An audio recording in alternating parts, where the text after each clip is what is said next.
EPS தலையில் பேரிடி, விஜய் கட்சிக்கு தாவும் அதிமுகவின் முக்கிய புள்ளி. சற்று முன் புதிய பரபரப்பு.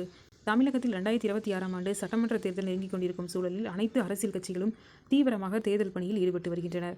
அதன்படி பாஜகவுடன் கூட்டணி வைத்துள்ள அதிமுக இந்த முறை தமிழகத்தின் ஆட்சியை பிடித்துவிட வேண்டும் என்ற நிலைப்பாட்டோடு செயல்பட்டு வருகிறது. ஆனால் பாஜகவுடன் கூட்டணி வைத்துள்ளதால் அதிமுக நிர்வாகிகள் பலரும் அதிருப்தியில் உள்ளனர்.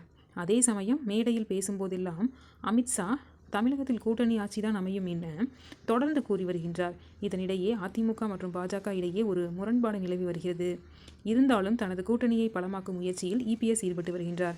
இந்நிலையில் இபிஎஸ் மீது அதிருப்தியில் இருக்கும் செங்கோட்டையன் அதிமுக உள்கட்சி விவகாரம் குறித்து வருகின்ற செப்டம்பர் 5ஆம் தேதி வெளிப்படையாக பேச உள்ளார். இவர் விஜயின் தமிழக வெற்றிக் கழகம் கட்சியில் இணைய அதிக வாய்ப்புள்ளதாக அரசியல் விமர்சகர்கள் கூறி வருகின்றனர்.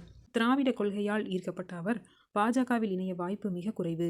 அதேபோல திமுகவிலும் இணைய வாய்ப்பில்லை என்று கூறப்படுகிறது. இதனால் அவர் விஜயின் கட்சிக்கு செல்ல வாய்ப்புள்ளதாக தகவல் வெளியாகியுள்ளது.